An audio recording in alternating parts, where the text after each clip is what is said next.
So, Jackie, as you were beginning to mention the causes of domestic violence, are there really causes of domestic violence? Well, I think basically I want to just say again that it comes from a lack of self-esteem. Okay. It comes from a desire to control your environment. Some of the causes or some of the ways that domestic violence is perpetrated, and I know you wanted to stay with the physical, but I think it is also... Oh, no, I want to talk the physical and the emotional, and then we'll eventually talk about financial, but I think financial is, but I also want to include intimate partner violence, everything, so all of them into one, yeah. I wanted to just bring up here Okay. that domestic violence can look like isolation, can look like economic abuse, can look like coercion and threats, which is part of the emotional abuse, also intimidation, which is part of the emotional abuse, and minimizing, denying, and blaming, which men often will do if they feel that male privilege. And I think that's the most common one, yeah, the blaming one. The blaming, and you caused it, right? They'll also use children, and by that it's like they'll make their partner feel guilty over decisions and choices that they're making concerning the children. It's kind of what we read, right? Yeah, and so I just wanted to bring that up because it's all spokes on the wheel of power and control. Power and control. Okay. Yeah. Okay, so Christy, what do you have to add? Especially from a Nigerian standpoint. Because I think our men think differently because we don't have as much education as we have here. Because in Nigeria, everybody tends to hide it. Yes. I don't even know if we have shelters, but we'll get to that. We don't have shelters. We do have shelters, but even then, the people that set up the shelters, they'll be scared. Themselves are scared. Yeah. Because some of the men are men very in power, powerful. And they can come after, the owner of that shelter. That's what They can go there with soldiers. There are no laws, huh? Yes. Okay. So, I mean, the woman can run to the police. Please, go back to your husband's home. She goes to her family, go back to your husband's home. Wherever she goes, everybody, like most people are enablers. They want you to go back because of the children. But you hit a very good point because I think that's also part of our culture. They don't want you to come back home. Yes, they don't want you to because even if you're ashamed. Yeah, even if you're getting killed, right? Until you get killed, then their eyes they didn't know it was this bad. Yes. Yeah. They didn't know it was this bad.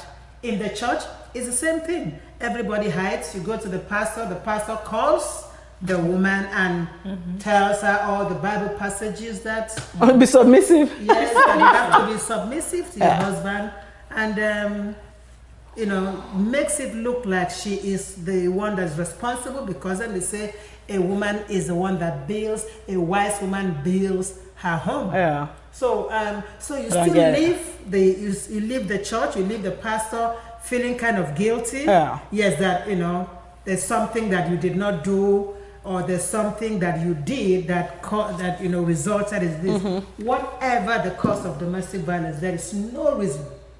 Never. There's no excuse for domestic violence. But I think she highlighted some of the causes very well in that, you even when you seek help. Yeah. I remember I went to a pastor once when I was being abused. Yeah. And I got that same response. So this is the cause of domestic violence, that people are not educated about it enough to assist you and to help you and to refer you to places. In fact, it was one of the things that made me, before this guy that wrote this on DPA, one of the things that prompted me to say that we have to have this discussion is actually, it was on Facebook. It was a church in Nigeria.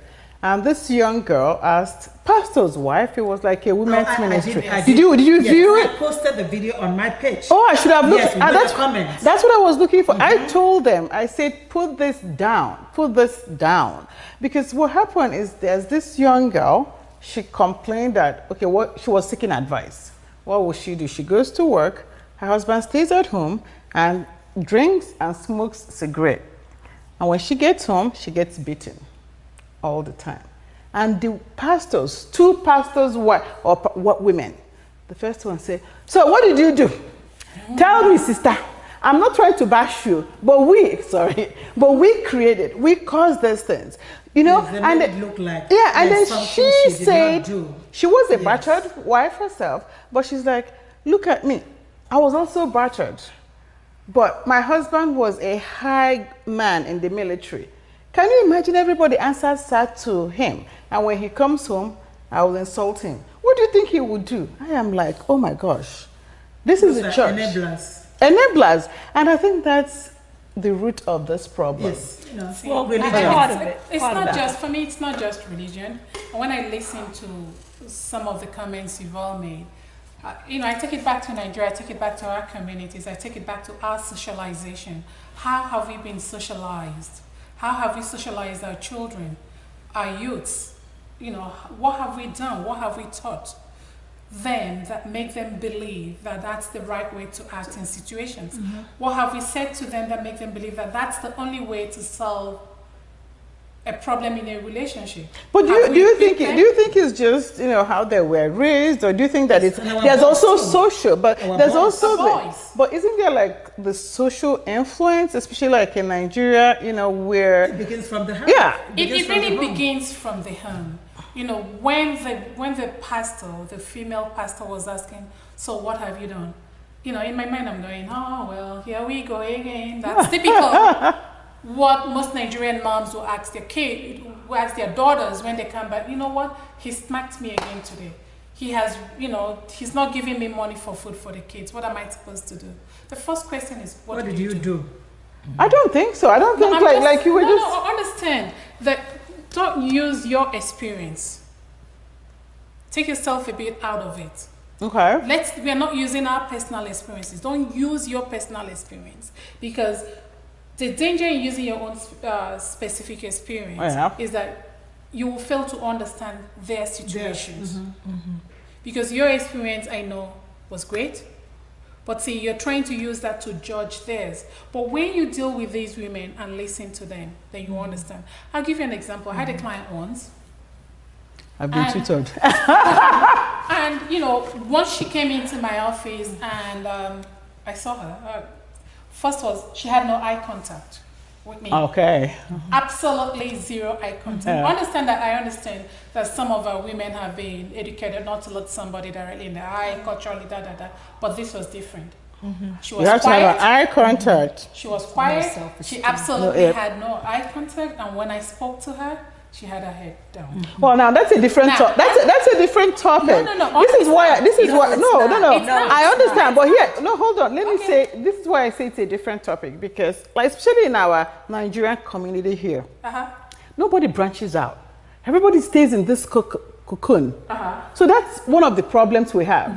Nobody is trying to integrate and network outside. This is not integration. This is about a woman that has been thoroughly abused. That even in speaking I'm telling you, her situation was awful, one of the worst that I've ever seen. Even in speaking to a fellow Nigerian, a fellow female, it took my office over 2 months of dealing with her to get something out of her before she could confide the level of abuse. But isn't it the shame? It's the shame, right? Because she's ashamed.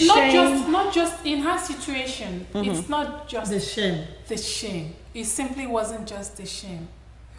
Her upbringing. What was that? For her, it wasn't. Not maybe the duration of the abuse. The duration of the abuse that she's gotten so used to it and has accepted it. It's her fault, huh? It's her fault. And that she's helpless. There's she's nothing helpless. she can do. Her paycheck was taken away from her. Somebody told me that we have to do a topic on that. Her green card was taken away from her. She doesn't do grocery. Oh, wow. How dare her? But she works, right? Oh, she works. And she gets everything that defined her as a woman was as a human, was taken away. But see, it makes me sad and shocked, especially if they're living in the United States. But I understand. But you know what? It's sad for me. But see, this is why I say it's a global problem. Because it crosses all cultures, all color. We said it in the beginning. you know, all races, every community. Domestic violence is domestic violence, is domestic violence. Whatever language, whatever you speak, language, you whatever speak. language you try to define. So but what are the so what are the symptoms? Some cultural components into consideration in any given situation, especially with domestic violence. However, as I said earlier, there's common threads in the whole idea of domestic violence wherever you are and whatever community and whatever country you're in. And it comes from the perpetrator just devaluing the person, the abuser devaluing his victim to the point where it creates a major impact. So, but okay, let me change the topic a little bit. So, how about education? Does education have an impact or influence domestic violence? It depends both upon for the whether perpetrator and the abused. Okay. It doesn't matter how educated you are. You can still be a victim of domestic violence, because domestic violence isn't about education. It's not about where you live. It's not about anything but it's not about your zip power and control. But does it have an impact? Because when we were talking about, if you're, let's say if you're financially independent and you get abused once and you're educated and you know this is not right, this is not for me, why wouldn't you walk away? Some people don't know to walk away. They're not strong enough. They're not there yet. Let's take an example of what Jackie said. Jackie said in her own case, she was the breadwinner. And she knew it was time to walk away, and she was able to walk away because she had the finances. But she didn't walk away immediately, right? No, it was a process. It was a process. But understand that for women that live in this country, and particularly for African women that live in this country, that live in diaspora, some of them that are very well educated,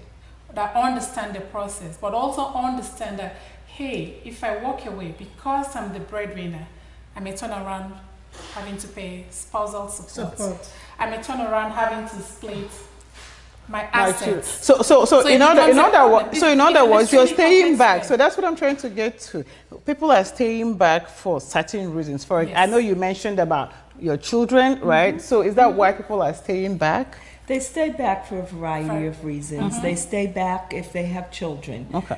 They stay back, again, if they're in economic hardship. And even if they're not, they stay back because they've economic comfort. I've heard someone who didn't want to live the comfort. Because they hope that he'll change. They want him to change. You have to understand there's feelings involved. That's why you can go through that honeymoon stage.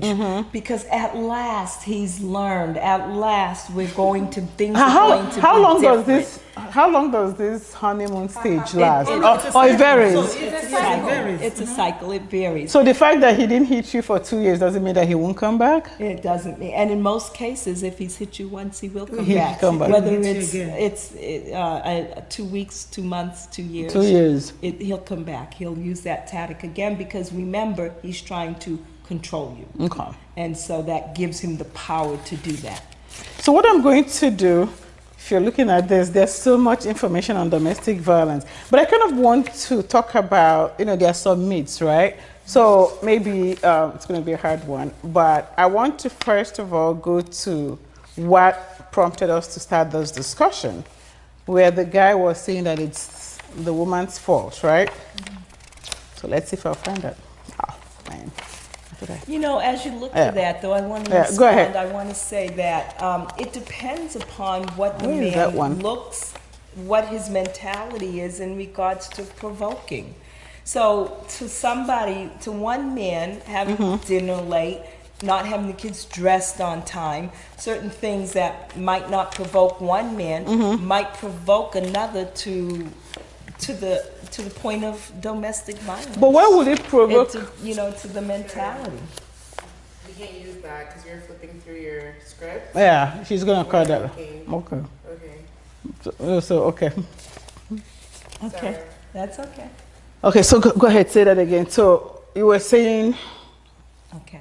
So basically, it's the mentality of the person, of the abuser, and what he looks at as a provoking situation. A couple of months back, I was out to dinner with some friends. It was 4 of us, and I'm not really sure exactly what started the conversation. Okay. These two were having it across the table, and I was talking to the person sitting next to me, and then next thing you know, they were getting louder and louder about, just because a woman dances naked on the table doesn't mean that she deserves to be raped. Right. Okay, so my point in saying that is that to some men, it might be shameful or embarrassing for them to see that. They might want to cover her up. They might want to approach her and say, honey, can you get, they might see her as a sister, or, they might see her humanity and want to cover that.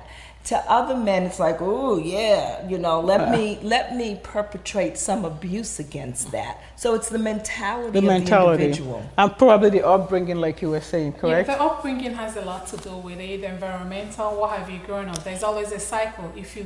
It's pretty clear that if you live in a dysfunctional home, in a home where there was a lot of abuse, if you don't get help or if you don't get out, a child that lives in that situation, it's going to end up continuing the cycle. So that's why it's very important for any woman out there that is in such a situation and you have a child in particular, don't say you're staying back in that relationship because of your children. You're actually doing more harm to your children, exactly. You need to seek help. And believe you me, if you're watching, there's a lot of help out there. Just reach out. Call on Black Pumps. I'm sure we'll make some resources available to you. You heard it. We have an attorney, we have a nurse practitioner, we have a therapist. So this is so perfect. So one of the things, this guy had talked about 3 things that caused in his mind wife beating, to say it crudely. Of course. It says about materialism, women's thirst for materialism. Is that a cause? No, there's no reason. There's no reason. There's no justification.